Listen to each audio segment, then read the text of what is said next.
अस्सलाम वालेकुम वरहमतुल्लाहि वबरकातुहू। उम्मीद करता हूँ आप सब खैरियत से होंगे। आज मैंने सोचा कि आपसे कुछ अपने एक्सपीरियंस थोड़ा आप लोगों से शेयर करूं, क्योंकि मुझे लिखने की आदत है। मेरे पास एक डायरी भी है, मैं उसमें लिखता रहता हूँ। लिखने की मुझे बहुत आदत है। जो बात मुझे अच्छी लगती है वो मैं फ़ौरन लिख देता हूँ। तो मैंने सोचा कुछ अपना लिखा हुआ लोगों से भी शेयर करूं ताकि लोगों को भी फ़ायदा हो। तो इसलिए मैंने जब पिछले लास्ट ईयर में 9th में था तो मुझे परफेक्ट बनाया गया था स्कूल में। तो मैंने जो बच्चों की हालत देखी, बच्चे क्लास में बैठ रहे नहीं हैं, पढ़ रहे नहीं हैं, और मैं उनको कोशिश कर रहा हूँ ला ला के बैठा रहा हूँ किसी तरह वो अच्छा पढ़े लिखें। तो मैंने सोचा कि यार इससे क्या है जो उन्हें पढ़ने नहीं देता, बैठने नहीं देता। तो मैंने उनसे बात करना चाहिए उन बच्चों से।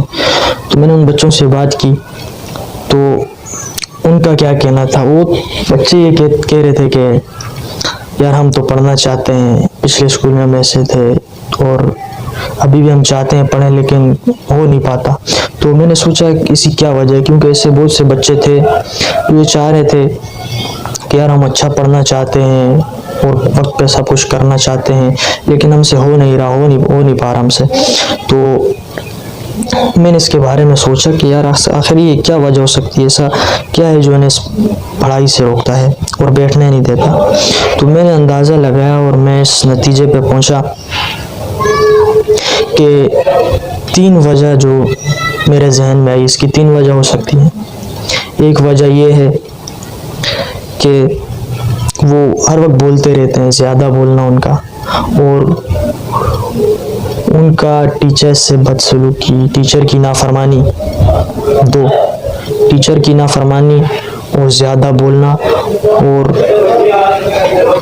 उनका माहौल। लेकिन सबसे पहले हम माहौल पे आ जाते हैं। माहौल, इंसान जो है माहौल का बच्चा है। आप समझ लीजिए कि माहौल जो है सब कुछ सिखा देता है इंसान को। तो इंसान माहौल का बच्चा है, जिस माहौल में इंसान लगता है उसका हो जाता है।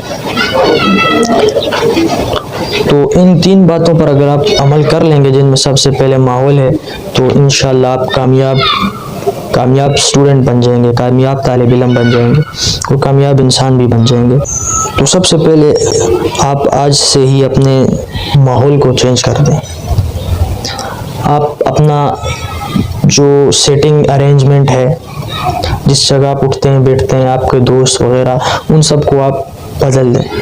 क्योंकि अगर आप ऐसे बच्चों के माहौल में बैठेंगे जो घर से इस सोच के ही नहीं आते कि आज हमने पढ़ना है, और घर पे जाकर सोचते तक नहीं है कि हम स्कूल किस लिए गए थे, तो आप कभी उनके साथ बैठकर अच्छे स्टूडेंट नहीं बन सकते।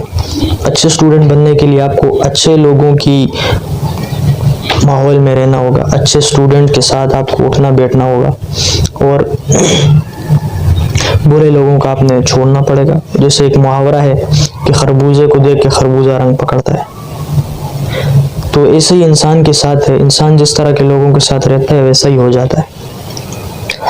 देखिए, हम अपनी बात करें तो मेरी एज के जितने भी स्टूडेंट्स होंगे अपने स्कूल में, तो तकरीबन 10 साल से तो हम स्टडी कर रहे हैं। 10 साल में कोई ऐसा स्टूडेंट नहीं होगा जो साफ इंग्लिश सिर्फ बोले। पूरे स्कूल में कोई ऐसा स्टूडेंट नहीं होगा। क्यों? वजह क्या है? क्योंकि माहौल नहीं है। टीचर उर्दू बोल रहे हैं, समझा रहे उर्दू में हैं, और बाहर उर्दू, घर पे उर्दू। तो माहौल नहीं मिला। अगर माहौल मिल जाए तो वही इंग्लिश हम चंद दिनों में, चंद महीनों में सीख लेंगे। और हालांकि इंग्लिश मीडियम स्कूल्स हैं, लेकिन फिर भी हम बोल नहीं पाते, साफ इंग्लिश बोल नहीं सकते। तो इसकी वजह यही है कि हमारे पास वो माहौल नहीं है। और अगर हम उस माहौल में चले जाएं तो हम चंद दिनों में, चंद हफ्तों में वो सीख सकते हैं, कोई मुश्किल नहीं है। तो माहौल का इंसान पर बहुत बड़ा असर पड़ता है। तो कोशिश करें अच्छे लोगों की गैदरिंग में रहें, अच्छे स्टूडेंट्स के साथ उठें बैठें। हाँ, तो इसी तरह मैं अपना एक वाक़या बताता हूँ अपने एक साथी का। हमारी मस्जिद के साथ एक अमीर साहब थे, तो अल्हम्दुलिल्लाह तबलीग में मेरा जाना लगा रहता है। तो वो इंडोनेशिया गए 7 माह के लिए। तो इंडोनेशिया में वो रहे तकरीबन 7 माह के लिए, अल्लाह के रास्ते में निकले थे। तो इंडोनेशिया में उनके तकरीबन आप लगा लें 3 महीने या 2.5 महीने लगा लें इंडोनेशिया में रहे।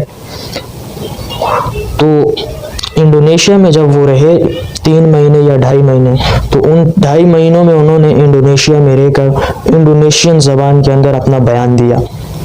इंडोनेशियन ज़बान के अंदर, उनकी अपनी ज़बान के अंदर, हालांकि उन्होंने कभी इंडोनेशिया की ज़बान सुनी भी नहीं थी, बोली भी नहीं थी, लेकिन फिर भी उन्होंने इंडोनेशिया की ज़बान में अपना बयान दिया। वो क्या था कि वो उनको माहौल इंडोनेशिया वाला मिल गया था, वहाँ सुनना, बोलना, देखना, तो उससे वो सीख गए। वही अगर इंडोनेशिया की ज़बान अगर वो पाकिस्तान में रहकर सीखना चाहते तो कभी नहीं सीख सकते थे, क्योंकि माहौल नहीं था उनके पास। हालांकि आज कितनी जदीद टेक्नोलॉजी से नेट पे आप सीख सकते हो, लेकिन फिर भी जब तक आपको माहौल नहीं मिल सकता तो आप वो चीज़ बेटर तरीके से नहीं सीख सकते।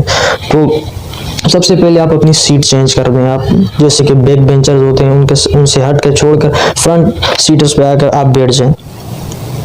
तो माहौल को आप छोड़ दें। उस माहौल को जब आप छोड़ देंगे दूसरे माहौल में आ जाएंगे तो उससे आपको फ़ायदा होगा। तो दूसरी बात ये है कि आप उस्ताद की फरमाबरदारी शुरू कर दें और कम बोलें। जब आप उस्ताद की फरमाबरदारी शुरू कर देंगे तो आप ऑटोमेटिकली एक अच्छे इंसान, अच्छे तालिब इल्म बन जाएंगे। वो कैसे? क्योंकि उस्ताद आपको बोलता ही है। उस्ताद जब भी बोलते हैं आपके भले के लिए बोलते हैं, आपको जो कुछ बोलते हैं आपके भले के लिए, नुकसान के लिए तो बोलता नहीं उस्ताद। तो जब आप उस्ताद की फरमाबरदारी पे आ जाएंगे तो फिर आप अच्छे इंसान, अच्छे तालिब इल्म, अच्छे मुसलमान सब कुछ बन सकते हैं। उस्ताद की फरमाबरदारी शर्त है। फिर उस्ताद आपको कहेगा जो कुछ आप वो मानोगे तो ऑटोमेटिकली आपके सारे काम हो जाएंगे। उस्ताद आपको कहेगा कि भाई पीछे से उठ के आगे आके बैठ जाओ, और उस्ताद की फरमाबरदारी आपने हर हाल में करनी है। उस्ताद ने कह दिया यहाँ से उठकर यहाँ फ़ौरन बैठ जाना। उस्ताद ने आपको कुछ काम दिया, कल के लिए होमवर्क दिया घर के लिए, तो आपने हर हाल में टेस्ट है या जो भी है वो काम करके लाना है। जब आप आज का काम कल पर नहीं छोड़ोगे, उस्ताद की बात मानोगे, तो आप एक कामयाब और बेहतरीन स्टूडेंट बन जाओगे। तो तीसरा कि कम बोलना कम है। अक्सर क्लास में डिस्टर्बेंस इसी वजह से होती है, पढ़ाई डैमेज इसी वजह से होती है कि क्लास में लेक्चर का नुकसान ये वजह होती है कि बच्चे बोलते बहुत हैं, कम नहीं बोलते, बहुत रुकते ही नहीं। एक कोई बात करेगा तो 10 उसके पीछे आर्गुमेंट्स आएंगे, कमेंट्स आएंगे, तो इस तरह डिस्टर्बेंस क्रिएट हो जाती है। तो आप कम बोलें, खामोश रहना सीख लें। खामोशी इबादत है, खामोशी अक्लमंद की निशानी। और ज़्यादा बोलने वाले तो लोग हमेशा जलील हो जाते हैं, और ज़्यादा बोलने से इज्जत अपनी कम होती है। और खामोश शख्स सीरियस होता है। खामोश शख्स जो होता है वो कामयाब होता है सीरियसली। तो आप कम बोलें। अगर किसी ने एक बात कह भी दी है तो बेवकूफ़ों की तरह उस पर हंसना या कमेंट्स करना, क्योंकि क्लास है, क्लास में ऐसी चीज़ें कोई अच्छी नहीं लगती, तो उससे आपका लेक्चर डिस्टर्ब, टीचर भी डिस्टर्ब, बच्चे सबकी पढ़ाई डैमेज। तो खामोश रहना सीख लें, चुप रहना सीख लें, और उस्ताद की फरमाबरदारी। ये 3 काम जब आप कर लेंगे तो इंशाल्लाह आप एक कामयाब तालिब इल्म बन जाएंगे। तो उम्मीद करता हूँ आपको मेरी बात समझ आई होगी, और अगर अच्छी लगती है वीडियो तो ज़रूर सपोर्ट करें और कमेंट में बताएं, ताकि मैं इस तरह की और भी वीडियो बना सकूं।